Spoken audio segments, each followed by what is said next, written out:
El aire olía a flores marchitas y a hipocresía recién pulida. Yo estaba de pie frente al ataúd de mi padre, con las manos cruzadas sobre el pecho, sintiendo el peso de una corbata negra que parecía ahogarme más que el propio dolor. Las lágrimas no venían. No porque no quisiera llorar, sino porque había algo en aquel salón que me mantenía alerta, vigilante, como si una tormenta silenciosa estuviera a punto de estallar. Mi padre acababa de partir. Un hombre de 72 años, de manos ásperas y mirada firme, que había construido todo lo que teníamos con sudor, silencio y disciplina. No era perfecto, nunca lo fue, pero era justo. Y esa justicia yo la había heredado en la forma de mirarlo todo, incluso ahora, mientras el sacerdote recitaba palabras vacías sobre el alma y el descanso eterno. Yo no estaba pensando en el descanso, estaba pensando en mi hermana. Ella estaba al otro lado del ataúd, vestida de negro impecable, con un velo que le cubría medio rostro y un pañuelo de seda blanca que apretaba entre sus dedos como si fuera un amuleto sagrado. Lloraba, o al menos eso parecía. Sus hombros temblaban con precisión teatral, y cada sollozo sonaba ensayado, como si hubiera practicado frente al espejo antes de venir. Yo la conocía demasiado bien. Desde que éramos niños, mi hermana había aprendido a usar las emociones como herramientas. Sabía cuándo sonreír para conseguir lo que quería. Sabía cuándo llorar para evitar las consecuencias. Y sabía, sobre todo, cómo manipular la percepción de los demás para salir siempre ilesa, siempre victoriosa, siempre con las manos limpias. Pero esta vez, algo era diferente. Había una tensión en su postura, una urgencia apenas disimulada en la forma en que miraba el reloj cada pocos minutos.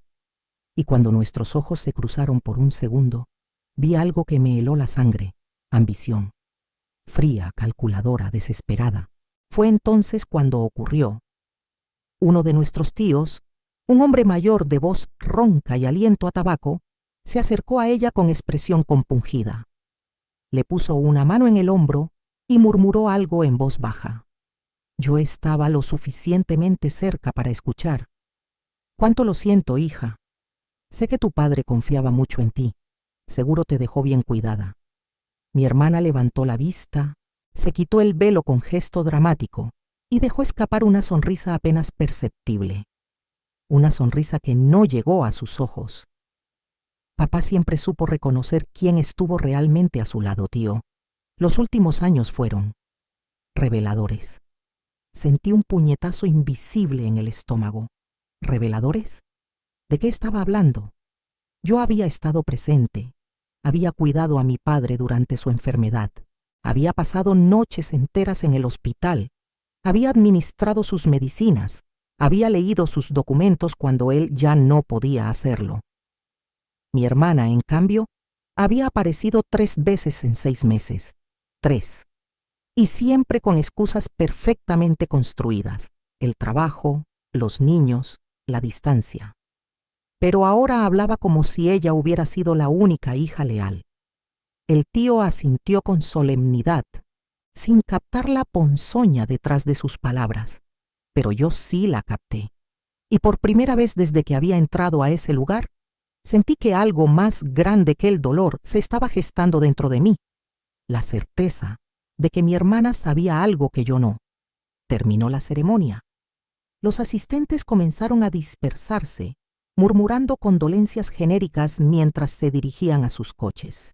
Yo me quedé un momento más frente al ataúd, tocando la madera fría con la punta de los dedos, susurrando una despedida que no pude dar en voz alta. «Perdóname, papá. No sé qué está pasando, pero lo voy a descubrir». Cuando salí del salón, vi a mi hermana hablando con el abogado de la familia, un hombre delgado, de gafas redondas y expresión perpetuamente seria. Ella gesticulaba con entusiasmo contenido, y él asentía tomando notas en una libreta pequeña. Me acerqué. ¿Todo bien? Mi hermana se giró hacia mí con una sonrisa que no llegaba a hacerlo. Perfectamente. Solo confirmaba la hora de la lectura del testamento. Mañana a las 10. en el despacho del licenciado Morales. Ya veo. Hubo un silencio incómodo. Ella me miró de arriba abajo, como si estuviera evaluando algo. Espero que estés preparado, hermanito. ¿Preparado para qué? Para la verdad. Y sin decir nada más, se dio la vuelta y caminó hacia su coche, dejándome allí, de pie bajo el sol del mediodía, con una sensación de inquietud creciendo en mi pecho como una planta venenosa. Esa noche no pude dormir. Di vueltas en la cama, repasando cada palabra, cada gesto, cada mirada de mi hermana. ¿Qué sabía ella que yo no? ¿Qué había hecho durante esos meses de ausencia? ¿Y por qué el abogado parecía tan cómplice? A las 3 de la madrugada, encendí la luz y busqué entre los papeles viejos de mi padre. Había cajas llenas de documentos, fotografías, cartas. Quería encontrar algo, cualquier cosa, que me diera una pista. Y entonces lo encontré. Un sobre cerrado, con mi nombre escrito en la letra temblorosa de mi padre. Dentro, una carta breve, fechada 2 semanas antes de su muerte. Hijo, si estás leyendo esto, es porque ya no estoy. Quiero que sepas que siempre te consideré el más fuerte de mis hijos. No el más astuto, no el más ambicioso, sino el más justo. Por eso confío en que harás lo correcto cuando llegue el momento. No dejes que nadie te robe lo que construimos juntos, y recuerda, la verdad siempre encuentra su camino incluso cuando parece enterrada. Apreté la carta contra mi pecho y cerré los ojos. Algo grande estaba por suceder, y yo aún no sabía si estaba listo para enfrentarlo. Antes de continuar, déjame saber en los comentarios, ¿de qué país nos estás viendo? Esto ayuda mucho a mantener viva esta comunidad y a crear historias que resuenen contigo.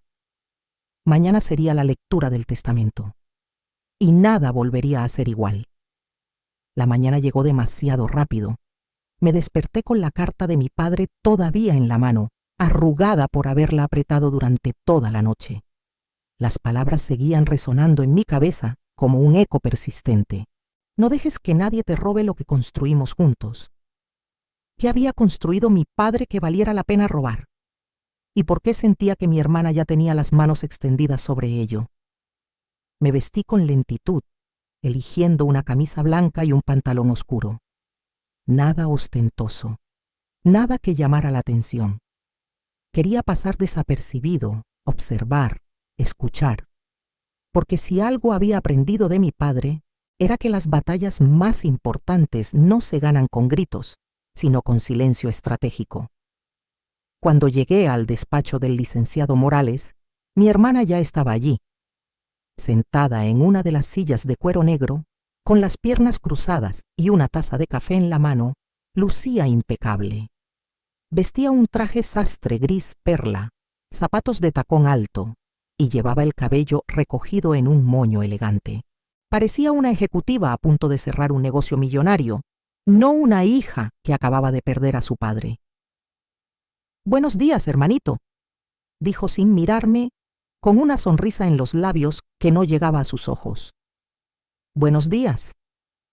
Me senté frente a ella, del otro lado de la mesa ovalada. El licenciado Morales aún no había llegado. Estábamos solos, y el silencio entre nosotros era tan denso que casi podía tocarse. Ella tomó un sorbo de café, lento, calculado, y luego dejó la taza sobre la mesa con un suave tintineo. «¿Dormiste bien?» «No mucho. ¿Y tú?» «Como un bebé». «Claro que sí». Ella siempre dormía bien. Incluso cuando el mundo a su alrededor se derrumbaba, mi hermana tenía esa habilidad extraña de apagar la conciencia como quien apaga una luz. Sin remordimientos, sin preguntas, sin sueños inquietos. Yo, en cambio, llevaba años cargando con recuerdos que ella parecía haber borrado de su memoria. Recordaba cuando éramos niños. Yo tendría unos 8 años, ella 10. Nuestro padre nos había llevado a visitar la fábrica de textiles que él administraba en aquel entonces. Era un lugar enorme, lleno de máquinas ruidosas y trabajadores sudorosos. Mi hermana caminaba detrás de él con expresión aburrida, Pero yo lo seguía fascinado, absorbiendo cada explicación, cada detalle. Al final del recorrido, mi padre me puso la mano en el hombro y dijo: «Algún día, hijo, todo esto será tuyo si decides cuidarlo». Mi hermana lo escuchó, y aunque en ese momento no dijo nada, vi un destello en sus ojos. Algo que no supe identificar hasta años después. Envidia. Desde entonces, comenzó una competencia silenciosa. Ella trataba de destacar en todo: las mejores calificaciones, los mejores amigos, las mejores oportunidades. Pero nunca fue suficiente, porque mi padre valoraba algo más que la excelencia superficial. Valoraba la lealtad, la constancia, el sacrificio. Y eso era algo que mi hermana nunca entendió. Cuando cumplió 18 años, decidió irse a estudiar al extranjero. Francia, para ser exactos. Una universidad prestigiosa, una beca completa, una vida nueva lejos de nosotros. Mi padre estaba orgulloso, pero yo sabía que también estaba triste, porque ella no se iba para crecer, se iba para escapar, para construir una vida donde no tuviera que competir conmigo por la atención de nuestro padre.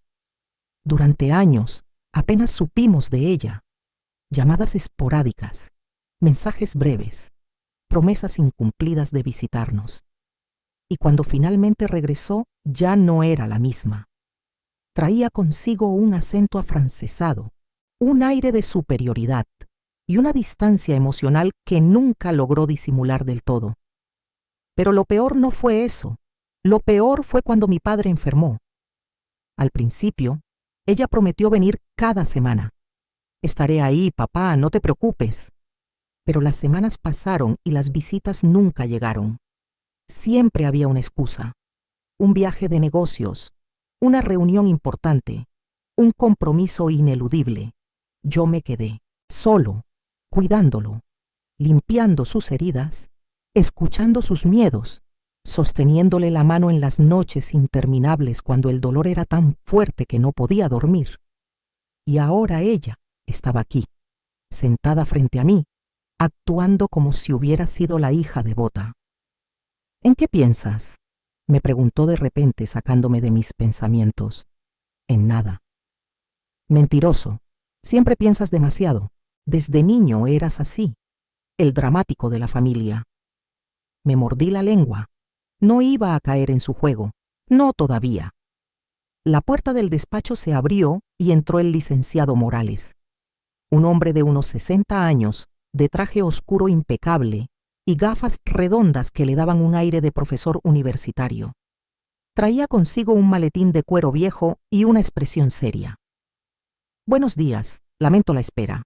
Nos saludó con un apretón de manos formal y se sentó detrás del escritorio. Abrió el maletín, sacó varios documentos y los colocó frente a él con precisión meticulosa. «Bien. Vamos a proceder con la lectura del testamento de don Armando Salazar Mendoza, padre de ustedes dos. Antes de comenzar, debo informarles que este testamento fue redactado hace 3 meses, en pleno uso de sus facultades mentales, y firmado ante notario con 2 testigos presentes». Mi hermana asintió con expresión serena. Yo solo tragué saliva. El licenciado carraspeó y comenzó a leer. «Yo, Armando Salazar Mendoza, en pleno uso de mis facultades, declaro como mi última voluntad lo siguiente». Escuché atentamente cada palabra. La mayoría eran formalidades legales, cláusulas estándar, pero entonces llegó la parte importante. «A mi hija Elena Salazar le dejo la propiedad de la casa de campo en Valle Verde, así como el 50% de las acciones de la empresa textil Salazar e Hijos». Mi hermana sonrió, una sonrisa pequeña, casi imperceptible, pero yo la vi. Era la sonrisa de alguien que acaba de ganar algo que creía merecer. Pero el licenciado no había terminado. «A mi hijo, Javier Salazar, le dejo la casa familiar en la ciudad, el 50% restante de las acciones de la empresa y...». Hizo una pausa larga, demasiado larga. Mi hermana dejó de sonreír. y la totalidad de mis cuentas bancarias personales, así como la administración exclusiva de la empresa durante los próximos 10 años, con autoridad para tomar todas las decisiones estratégicas sin necesidad de consultar a los demás accionistas.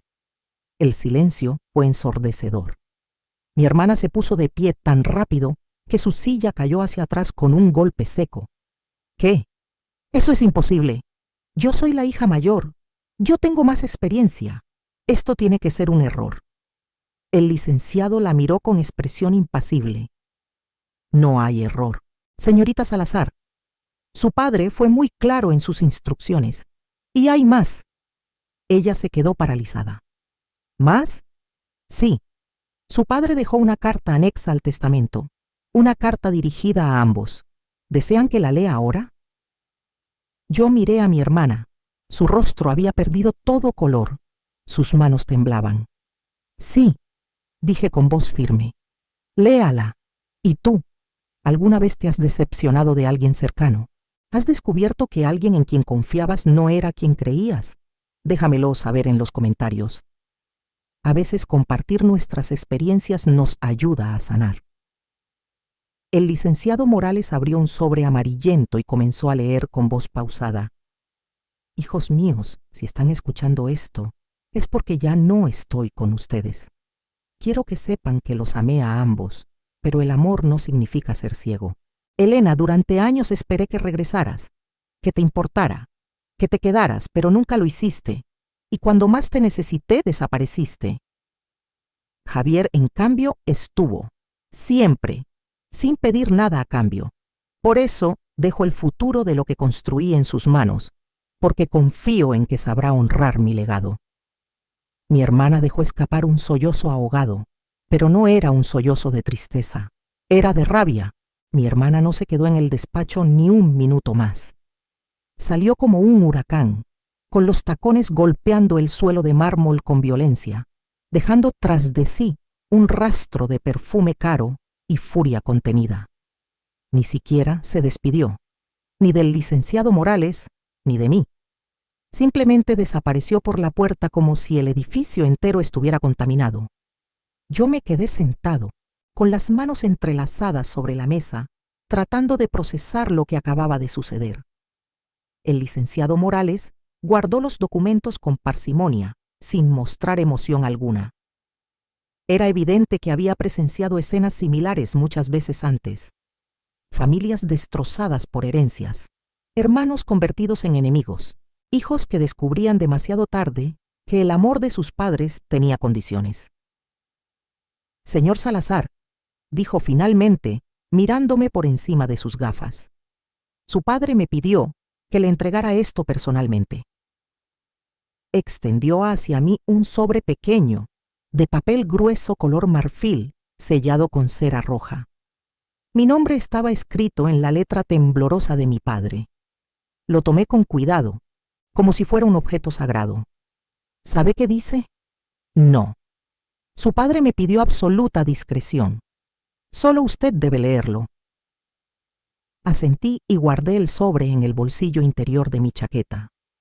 Sentía su peso contra mi pecho como un recordatorio constante de que aún había más por descubrir. Gracias, licenciado. No hay de qué. Y permítame darle un consejo si me lo permite. Adelante. Su hermana no va a aceptar esto con facilidad. He visto casos así antes. La gente que se siente despojada de lo que cree merecer puede volverse impredecible. Tenga cuidado. Sus palabras resonaron en mi mente como una campana de advertencia. Pero en ese momento todavía no comprendía cuán proféticas serían. Los siguientes días fueron extrañamente tranquilos, demasiado tranquilos. Mi hermana no me llamó, no me buscó. No apareció en la casa familiar cuando fui a revisar los papeles de la herencia. Era como si hubiera desaparecido del mapa.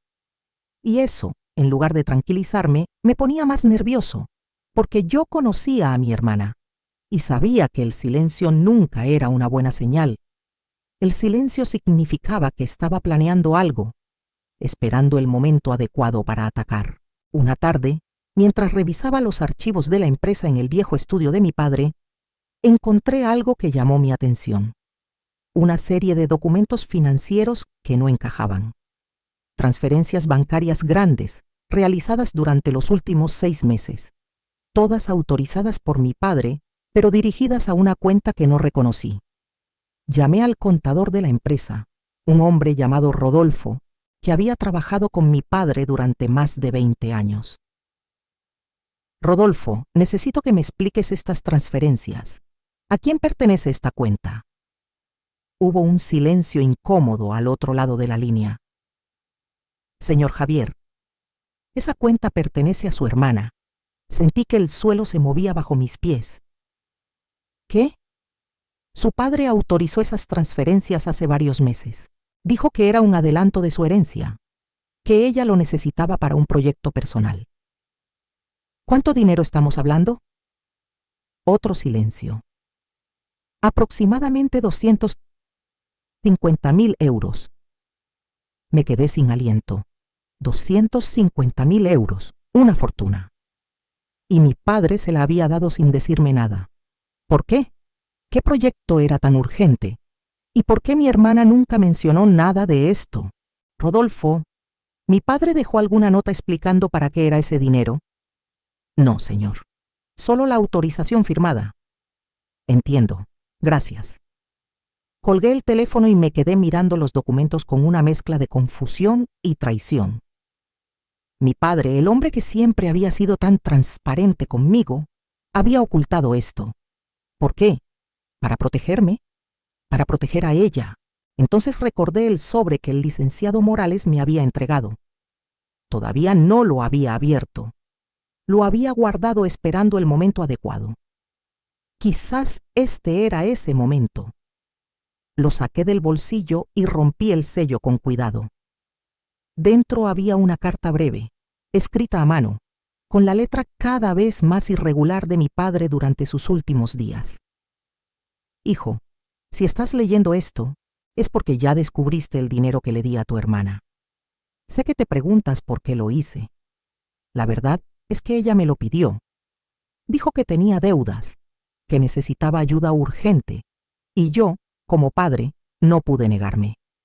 Pero después de dárselo, descubrí la verdad. No eran deudas, era codicia. Quería invertir en un negocio con su esposo, un negocio que, investigando, descubrí que era fraudulento. Traté de detenerla, pero ya era tarde. El dinero había desaparecido.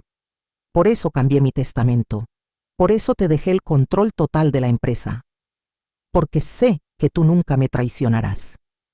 Cuida lo que construimos, hijo, y ten cuidado con tu hermana. El amor de sangre no siempre es más fuerte que la ambición. Las manos me temblaban cuando terminé de leer. Mi hermana había mentido.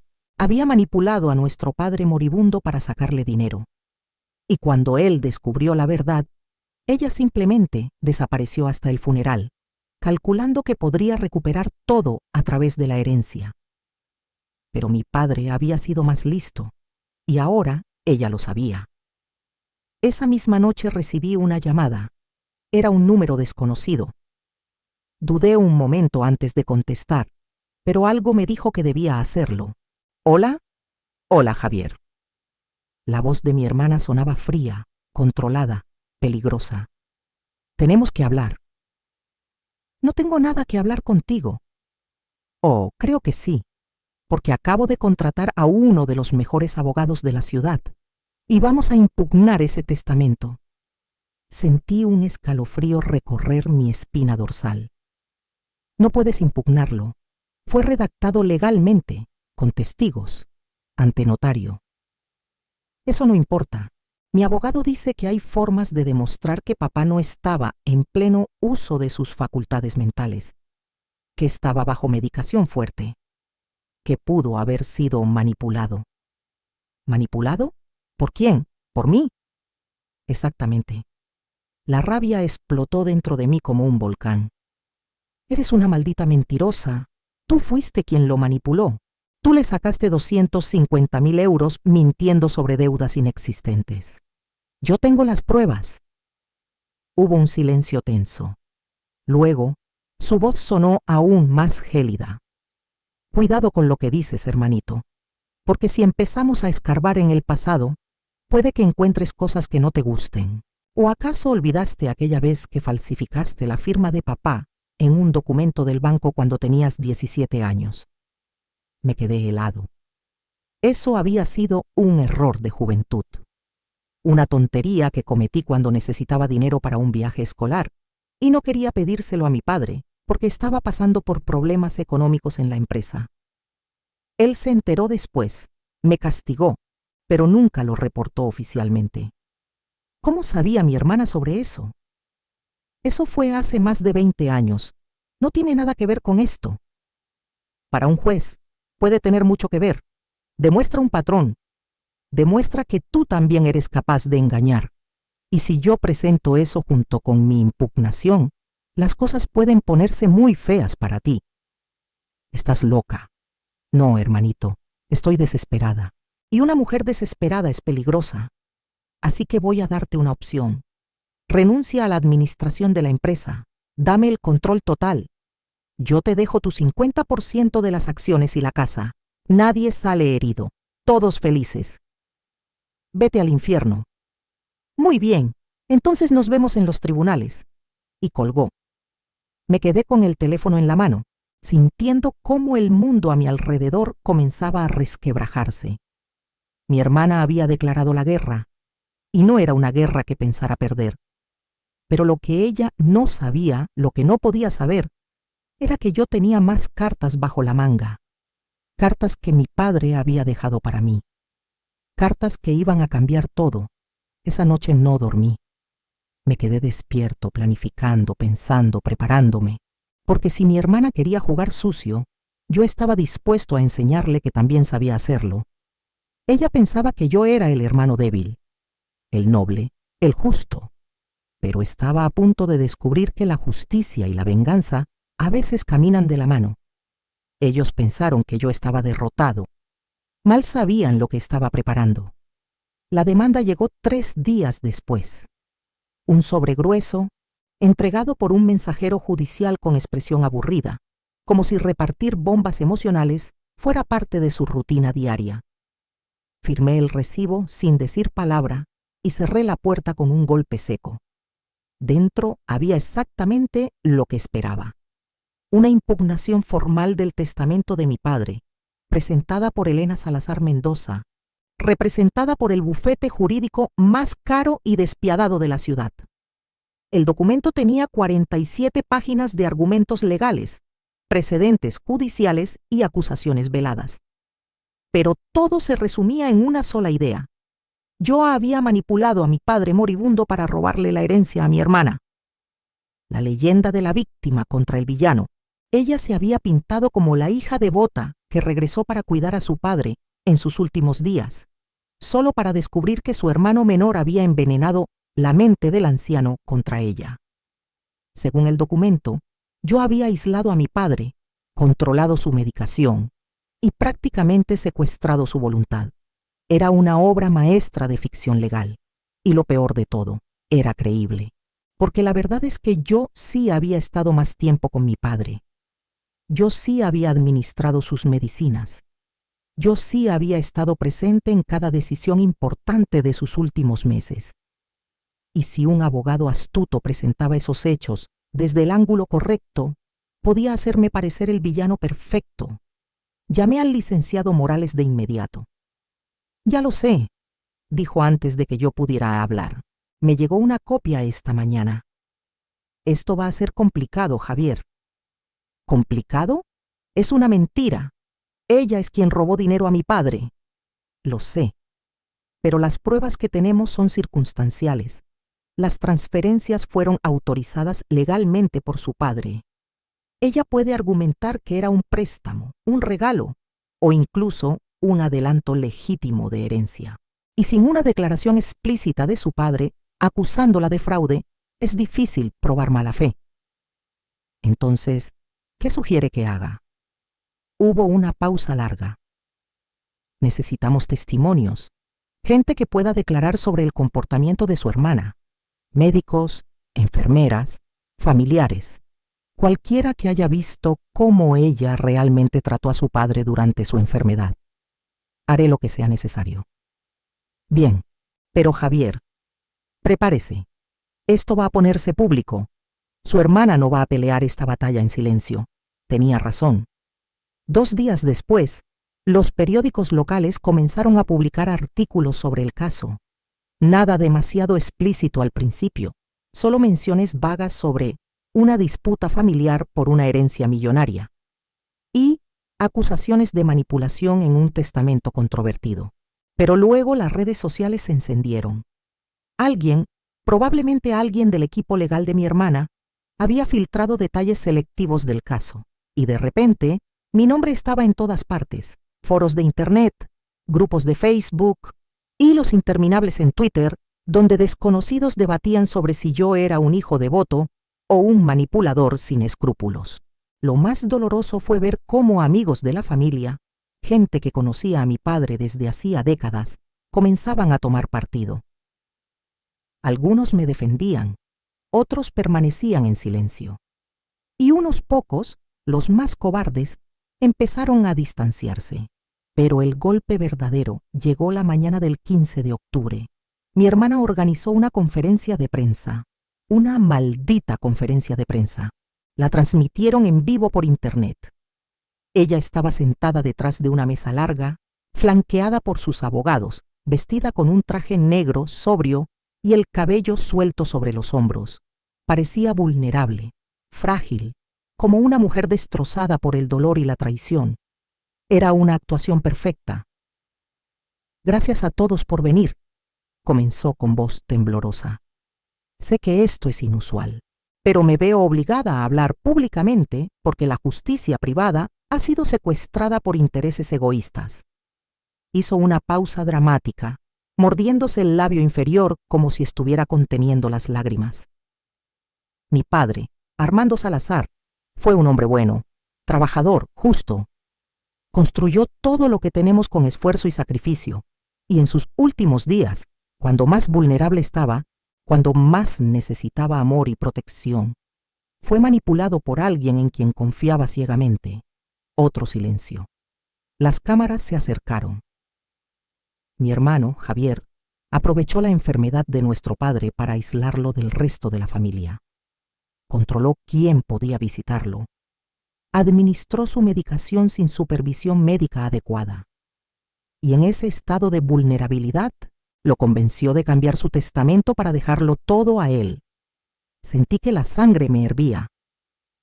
Yo no busco venganza, solo busco justicia, porque mi padre no merece que su legado sea manchado por la codicia. Y yo, como su hija, tengo el deber de defender su memoria.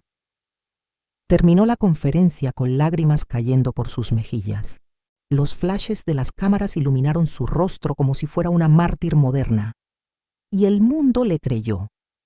Las redes sociales explotaron. Los comentarios eran brutales. ¡Qué hermano tan asqueroso! Aprovecharse de un anciano enfermo. Espero que pierda todo en el juicio. Gente así merece pudrirse en la cárcel. La hermana parece devastada, pobre mujer. Cada palabra era un puñal clavándose en mi espalda. Dejé de leer después de media hora.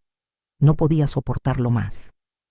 Apagué el teléfono, cerré la computadora y me quedé sentado en la oscuridad de mi estudio con la cabeza entre las manos. ¿Cómo había llegado a esto? ¿Cómo mi hermana había logrado convertirse en la víctima mientras yo me transformaba en el villano? Y entonces lo entendí. Porque ella siempre había sido mejor actriz, mejor manipuladora, mejor mentirosa. Pero yo tenía algo que ella no: la verdad. Y la verdad, aunque tardara, siempre encontraba su camino. Esa noche recibí una llamada inesperada. Era la doctora Méndez, la médica que había atendido a mi padre durante sus últimos meses en el hospital. Javier, vi la conferencia de prensa de tu hermana y no puedo quedarme callada. Doctora, escúchame, yo estuve allí. Yo vi cómo tu hermana nunca apareció, ni una sola vez en los 6 meses que tu padre estuvo bajo mi cuidado. Ni una llamada, ni un mensaje, nada. Y ahora sale llorando en televisión diciendo que la aislaste. Es repugnante. Sentí un destello de esperanza. ¿Estaría dispuesta a declarar eso ante un juez? Absolutamente. Y no soy la única. Hay 3 enfermeras que están igual de indignadas. Todas estamos dispuestas a testificar. No sabe cuánto significa esto para mí. Tu padre era un buen hombre. No voy a permitir que su memoria sea destruida por mentiras. Colgamos. Y por primera vez en días sentí que podía respirar. Pero la batalla apenas comenzaba, porque esa misma noche, mientras revisaba viejos correos electrónicos de mi padre, encontré algo que cambiaría todo.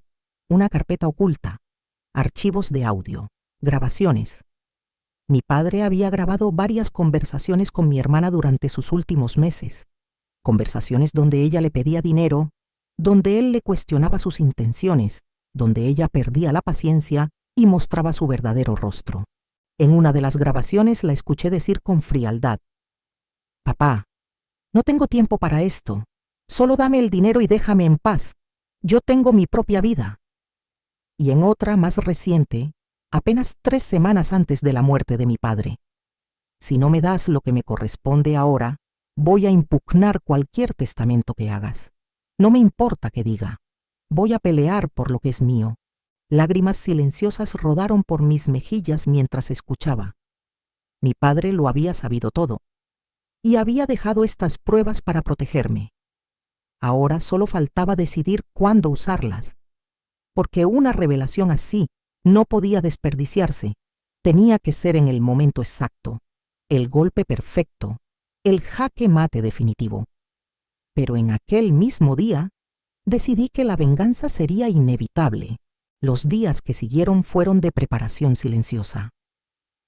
Mientras mi hermana celebraba su victoria mediática, yo trabajaba en las sombras, construyendo mi defensa pieza por pieza, como un arquitecto meticuloso que no puede permitirse un solo error de cálculo.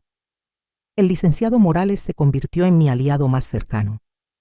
Pasamos horas encerrados en su despacho, revisando cada grabación, cada documento, cada prueba que mi padre había dejado. Y con cada hallazgo, la estrategia se volvía más clara, más contundente, más devastadora. «Esto es oro puro», dijo Morales una tarde, después de escuchar por tercera vez las grabaciones. «Con estas pruebas no solo defendemos el testamento, demostramos que ella es quien manipuló a su padre». «¿Cuándo las presentamos?» «Todavía no. Si las mostramos demasiado pronto, ella tendrá tiempo de preparar una contraofensiva. Necesitamos esperar hasta la audiencia preliminar. Ahí, frente al juez y con la prensa presente, las presentaremos como evidencia nueva. El impacto será devastador». «¿Y si ella descubre que las tenemos antes?» «No lo hará, porque vamos a actuar como si estuviéramos perdiendo». Me miró con una sonrisa apenas perceptible. «Javier, su hermana es arrogante. Cree que ya ganó. Déjela creerlo. Mientras ella se relaja en su supuesta victoria, nosotros perfeccionamos nuestro ataque, y cuando llegue el momento, no tendrá escapatoria». Era un plan arriesgado, pero tenía sentido. Y así fue como comencé a interpretar el papel del hermano derrotado. Durante las siguientes 2 semanas, dejé que mi hermana pensara que había ganado. No respondí a sus provocaciones en redes sociales, no di entrevistas, no hice declaraciones públicas, solo silencio. Un silencio que ella interpretó como debilidad. Sus abogados comenzaron a presionar para un acuerdo extrajudicial. Me ofrecieron 20% de las acciones de la empresa, la casa de campo y nada más. Una migaja comparada con lo que legalmente me correspondía. «Diles que lo estoy considerando», le dije al licenciado Morales. «¿Estás seguro? Eso les dará más confianza». Exactamente. Mientras tanto, yo seguía recolectando testimonios. La doctora Méndez fue la primera en formalizar su declaración. Luego vinieron las enfermeras, 3 mujeres profesionales, con años de experiencia, que describieron con precisión clínica cómo mi hermana nunca había estado presente durante la hospitalización de mi padre. «En 6 meses no la vi ni una sola vez», declaró una de ellas. «El señor Javier estaba allí todos los días. A veces se quedaba Thursday de a dormir en una silla junto a la cama de su padre. Eso no es manipulación, eso es amor. Pero necesitaba más. Necesitaba algo que humanizara mi versión, que hiciera que el público conectara emocionalmente conmigo. Fue entonces cuando recordé a don Esteban. Don Esteban era el capataz de la fábrica textil. Había trabajado con mi padre durante 42 años.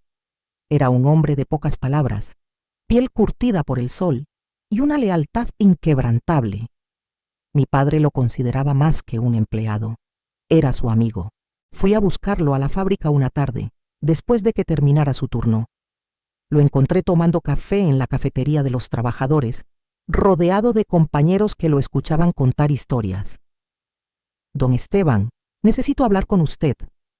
Se puso de pie de inmediato con expresión seria. Javier, supe lo que está pasando, es una vergüenza. Tu hermana debería tener conciencia. Por eso vengo. Necesito que declare en mi favor, que le cuente al juez cómo era realmente mi padre y cómo era ella. El viejo se quedó callado por un momento, mirándome con esos ojos cansados que habían visto demasiadas injusticias. Yo vi a tu padre llorar solo una vez en todos estos años, dijo finalmente. Fue 3 meses antes de morir.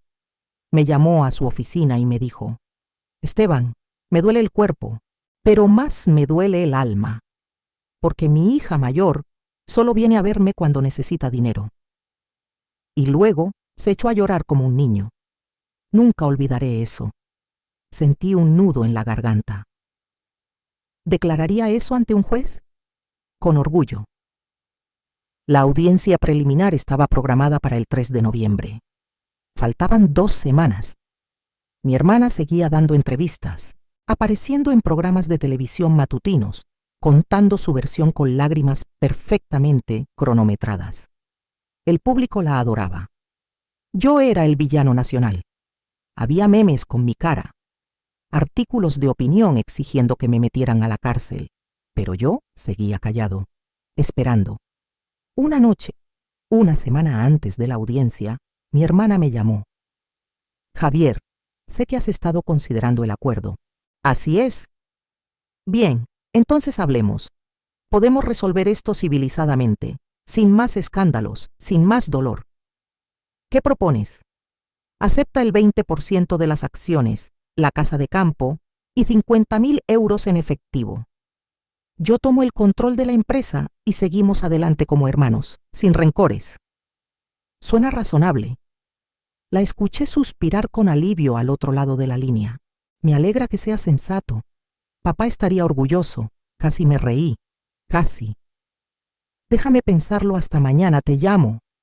Perfecto. Y Javier, de verdad creo que esto es lo mejor para todos. Colgó. Y yo supe que había caído en la trampa. Ahora estaba completamente confiada. Pensaba que yo me rendiría, que aceptaría las migajas, que ella había ganado sin siquiera tener que ir a juicio. Pero lo que ella no sabía era que yo estaba a punto de convertir esa confianza en su perdición. Al día siguiente la llamé. Elena, lo pensé, y tengo una contrapropuesta. Te escucho. Acepto tu oferta, pero con una condición. Quiero que el acuerdo se firme públicamente, con la prensa presente, para que todos vean que esto se resolvió en buenos términos, que no hubo villanos ni víctimas, solo 2 hermanos llegando a un acuerdo justo. Hubo un silencio breve. ¿Por qué querrías eso? Porque estoy cansado de que me destrocen en redes sociales. Si firmamos públicamente, con abogados y notarios presentes, la gente verá que no soy el monstruo que pintaste.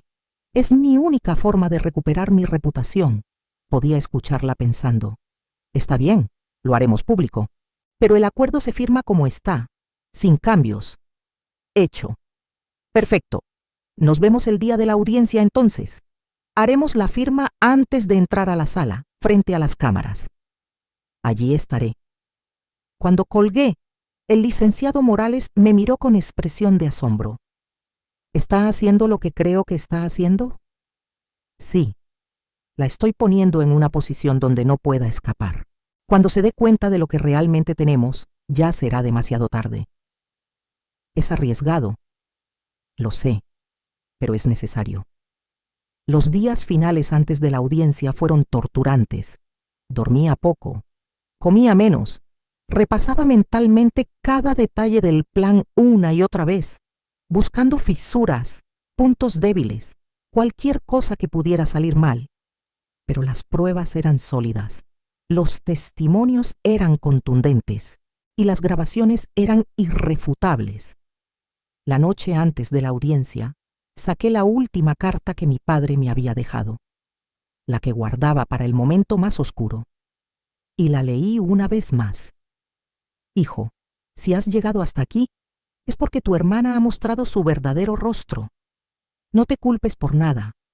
Ella eligió su camino hace mucho tiempo. Lo único que puedo pedirte es que no dejes que la amargura te consuma. Gana esta batalla. Defiende nuestro legado. Pero cuando todo termine, perdónala, no por ella, sino por ti. Porque el odio solo envenena al que lo carga. Te amo. Siempre estaré contigo. Doblé la carta con cuidado y la guardé en el bolsillo de mi camisa, justo sobre el corazón. Papá, esto es por ti, y por todos los que alguna vez fueron traicionados por quienes se suponía debían amarlos. En la mañana siguiente, nada sería como antes. ¿Quieres saber qué pasó en la audiencia? ¿Cómo se desarrolló la venganza perfecta? Déjame saber en los comentarios si esta historia te está atrapando. Tu participación mantiene viva esta comunidad. La mañana del 3 de noviembre amaneció gris y fría. Me desperté a las 5, aunque no había dormido realmente. Solo había cerrado los ojos durante algunas horas, con la mente girando como un torbellino, repasando cada línea de mi estrategia, cada palabra que diría, cada momento que estaba por venir. Me duché con agua helada para despertarme completamente. Me vestí con el traje más sobrio que tenía, negro, impecable, sin ostentaciones. Quería proyectar seriedad, respeto, dignidad. Porque hoy no se trataba de ganar una batalla legal, se trataba de restaurar la verdad. El licenciado Morales me recogió a las 7:30.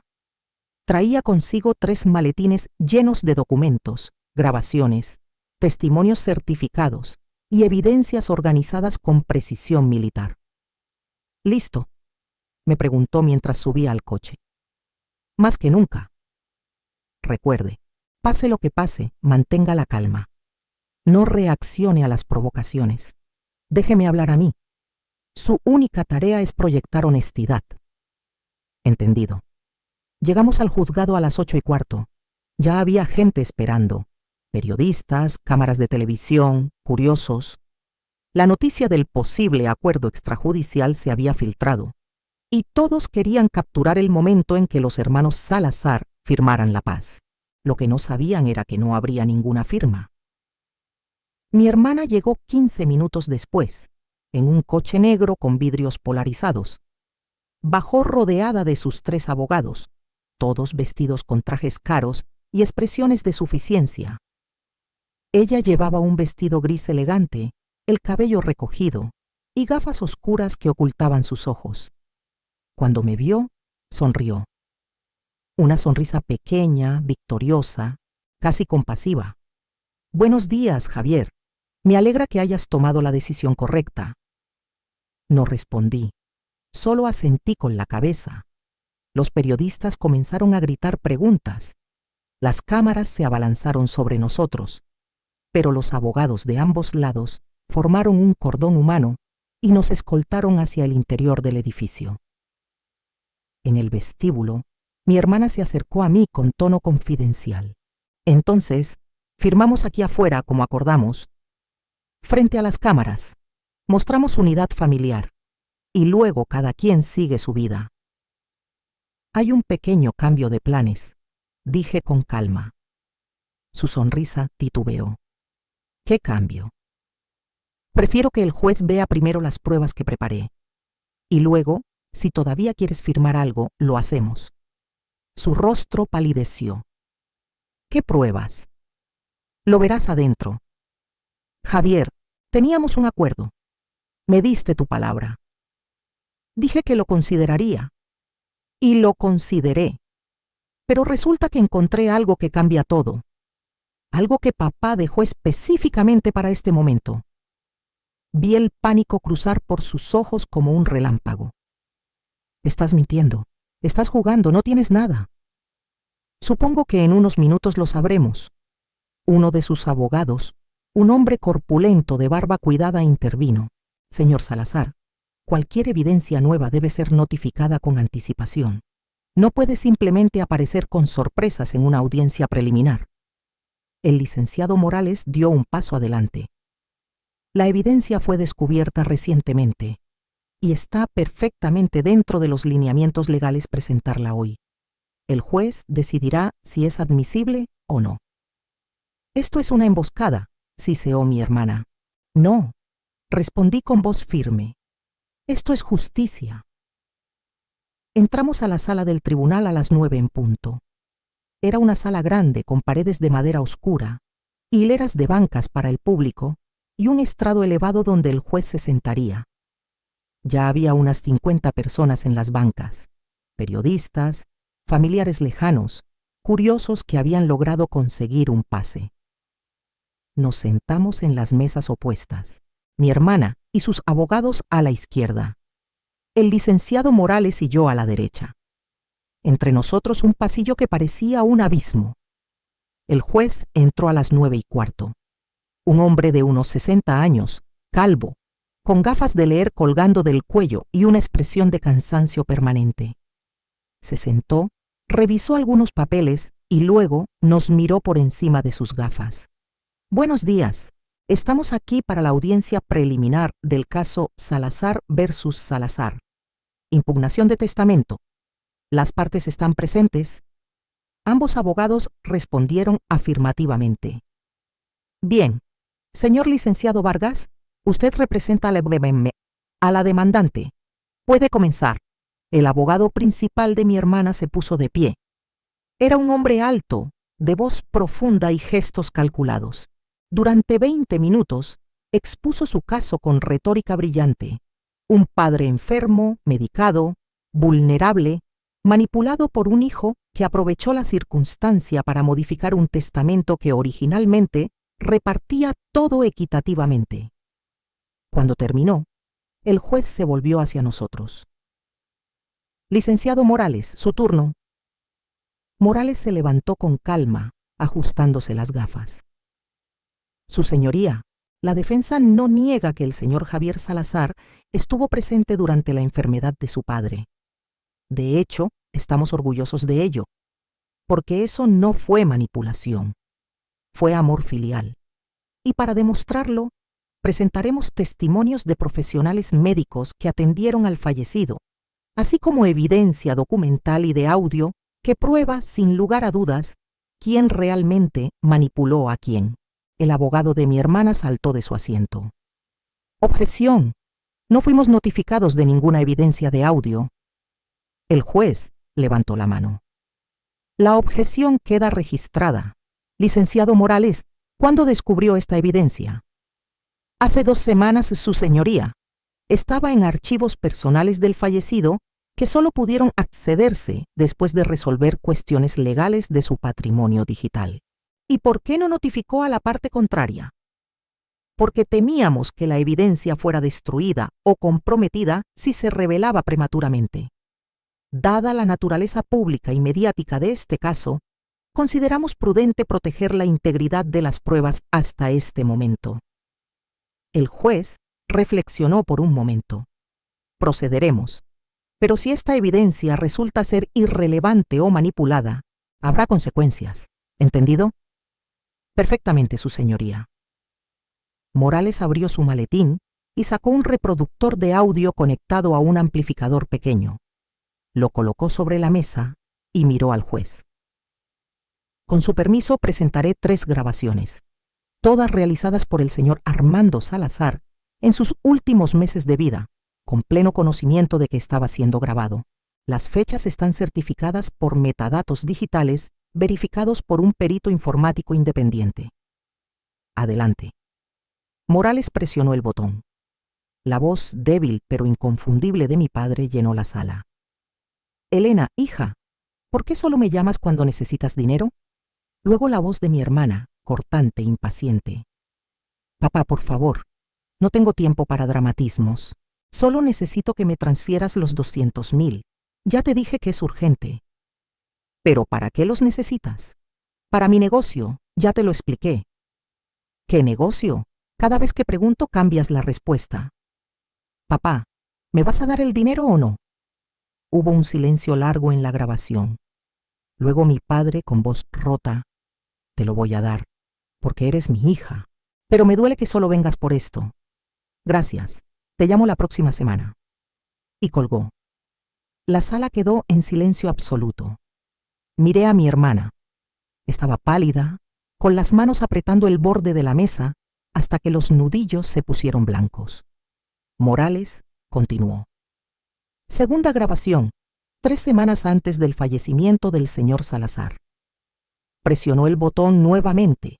Esta vez, mi hermana sonaba furiosa. No me importa lo que digas, papá.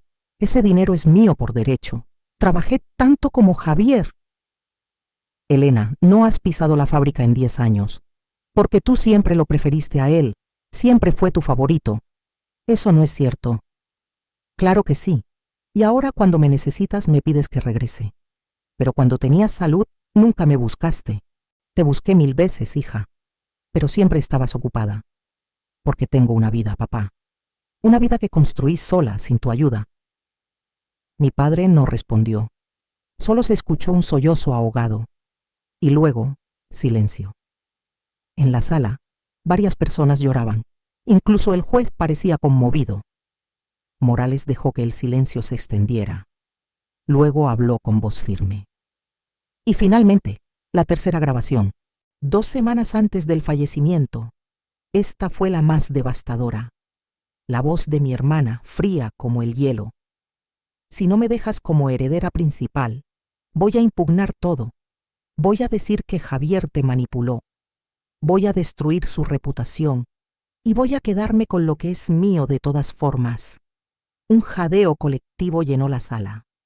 El juez se quitó las gafas y las limpió lentamente, mirando a mi hermana con expresión inescrutable. Señorita Salazar, ¿tiene algo que decir? Ella estaba temblando. Sus abogados susurraban frenéticamente entre ellos. Esas grabaciones están sacadas de contexto. Mi padre estaba confundido. Señorita Salazar, interrumpió el juez con voz severa. ¿Confirma que esa es su voz? Silencio. Responda la pregunta.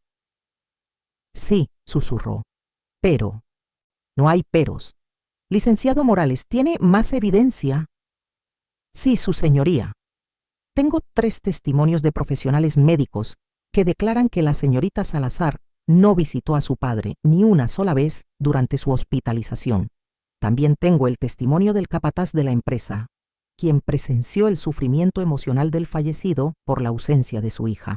El juez asintió. Esta audiencia preliminar queda suspendida. Tomaré un receso de 2 horas para revisar toda la evidencia presentada. Pero les adelanto mi impresión. Este caso está tomando un giro muy diferente al esperado. Se levantó y salió de la sala. Mi hermana se derrumbó sobre la mesa, llorando.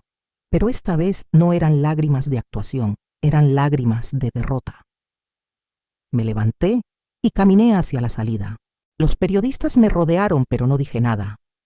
Solo seguí caminando, con la carta de mi padre contra mi pecho, sintiendo que finalmente, después de tanto dolor, la verdad había encontrado su lugar. En la mañana siguiente, nada volvió a ser como antes. El juez regresó exactamente 2 horas después. La sala seguía llena, pero el ambiente había cambiado por completo. Ya no había expectación ni curiosidad morbosa. Había solemnidad, como si todos los presentes hubieran comprendido que estaban siendo testigos de algo más profundo que una simple disputa legal. Estaban presenciando el colapso de una mentira que se había sostenido durante años. Mi hermana estaba sentada en su lugar, pero ya no era la mujer segura y victoriosa que había entrado esa mañana. Tenía los ojos rojos e hinchados, el maquillaje corrido y las manos entrelazadas sobre la mesa con tanta fuerza que temblaban visiblemente. Sus abogados, que antes proyectaban arrogancia profesional, ahora lucían derrotados, susurrando entre ellos con expresiones sombrías. El juez se sentó, organizó algunos papeles frente a él y nos miró con gravedad. He revisado cuidadosamente toda la evidencia presentada por ambas partes. Las grabaciones han sido verificadas por un perito del tribunal y son auténticas. Los testimonios de los profesionales médicos son consistentes y creíbles, y la documentación financiera respalda la versión del señor Javier Salazar. Hizo una pausa. Basándome en todo lo expuesto, es evidente para este tribunal que el testamento del señor Armando Salazar Mendoza fue elaborado con plena conciencia, sin coacción y con absoluta validez legal. La impugnación presentada por la señorita Elena Salazar carece de fundamento probatorio y, de hecho, las evidencias sugieren que fue ella quien intentó manipular a su padre durante sus últimos meses de vida. Mi hermana dejó escapar un sollozo ahogado. Por lo tanto, declaro improcedente la demanda de impugnación. El testamento permanece intacto y será ejecutado según lo dispuesto por el causante. Además, ordeno que la señorita Elena Salazar cubra todos los costos legales de este proceso, incluyendo los honorarios de la defensa. El mazo golpeó la mesa con un sonido seco y definitivo. Se levanta la sesión. El juez se puso de pie y salió de la sala. Y en ese momento todo estalló. Los periodistas se abalanzaron hacia nosotros. Las cámaras se encendieron. Las preguntas volaban por el aire como flechas. Pero yo no escuchaba nada. Solo veía a mi hermana desmoronándose en su silla, con las manos cubriendo su rostro, sollozando sin control mientras sus abogados intentaban consolarla inútilmente. Por un instante, sentí algo parecido a la compasión. Después de todo, era mi hermana. Habíamos compartido infancia, risas, recuerdos. Alguna vez fuimos cómplices en juegos infantiles, aliados contra el mundo adulto, dos niños que se tomaban de la mano cuando tenían miedo, cuando se había roto todo. ¿En qué momento la envidia había envenenado su corazón hasta convertirla en esto? El licenciado Morales me tocó el hombro. Javier, debemos irnos. La prensa querrá declaraciones. Espere un momento. Me acerqué a la mesa de mi hermana. Sus abogados me miraron con desconfianza, pero no me detuvieron. Ella levantó la vista cuando me sintió cerca. Sus ojos estaban destruidos, vacíos, como los de alguien que acaba de perder algo irreemplazable. Javier, susurró con voz quebrada. Lo siento, No digas nada, la interrumpí suavemente. No ahora. Pero necesito que sepas que nunca quise. Sí quisiste, Elena. Y los dos lo sabemos. Se mordió el labio, tratando de contener las lágrimas. ¿Qué va a pasar ahora? ¿Vas a quitarme todo? Las acciones, la casa de campo, todo. Respiré profundo. El testamento dice que tienes 50% de las acciones, y eso es lo que tendrás. Papá quiso que ambos fuéramos parte de su legado, aunque de formas diferentes, y yo voy a respetar su voluntad. Ella me miró con una mezcla de incredulidad y alivio. ¿Por qué?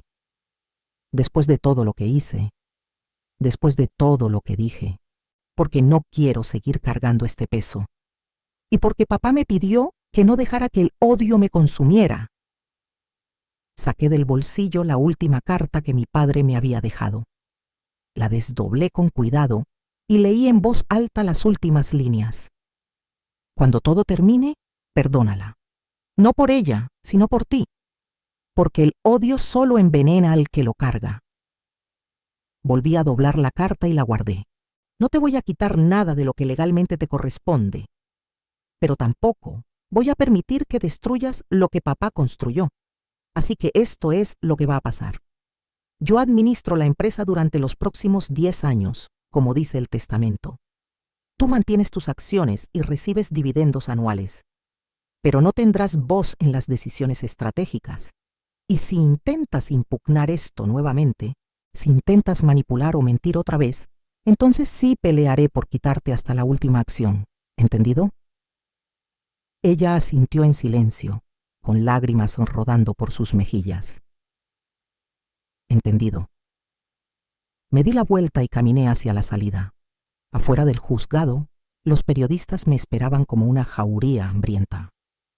Señor Salazar, ¿cómo se siente después de ganar el caso? ¿Tiene algo que decirle a su hermana? ¿Va a demandarla por difamación? Levanté la mano pidiendo silencio. Las cámaras se enfocaron, los micrófonos se acercaron. Solo voy a decir esto una vez, comencé con voz firme. Hoy no gané nada, porque en casos como este nadie gana realmente. Una familia se rompió. Un padre murió viendo cómo sus hijos peleaban por su herencia, y todos perdimos algo en el proceso. Hice una pausa, eligiendo cuidadosamente las palabras. Pero lo que sí recuperamos hoy fue la verdad. La verdad de que mi padre fue un hombre bueno, trabajador, justo, que amó a sus hijos hasta el final. Y esa verdad no puede ser manchada por ambiciones ni mentiras. ¿Va a perdonar a su hermana?, gritó alguien desde atrás. Ya lo hice, no porque ella lo merezca, sino porque yo lo necesito. Porque cargar odio es como beber veneno esperando que el otro muera. Y yo ya no quiero estar envenenado. ¿Qué mensaje le daría a las personas que están pasando por conflictos familiares similares? Me quedé pensando por un momento. Luego respondí. Que defiendan la verdad, siempre, sin importar cuán dolorosa sea. Porque la mentira puede darte victorias temporales, pero solo la verdad te da paz permanente. Y que recuerden esto. La familia no se define por la sangre, sino por el amor, el respeto y la lealtad. Si esas cosas no existen, entonces solo queda un apellido compartido y recuerdos de lo que pudo haber sido. Terminé la declaración y el licenciado Morales me escoltó hacia el coche. Los periodistas seguían gritando preguntas, pero yo ya no escuchaba. Solo quería irme a casa. Quería cerrar este capítulo. Quería comenzar a sanar. Esa noche, solo en la casa familiar, me senté en el estudio de mi padre. Era una habitación pequeña, con estantes llenos de libros viejos, un escritorio de madera gastada y fotografías familiares colgadas en las paredes. Me serví un vaso de whisky, el mismo que mi padre solía beber, y me hundí en su sillón de cuero. Miré las fotografías. Había una de nosotros 4, mi padre, mi madre, que había fallecido años atrás, mi hermana y yo.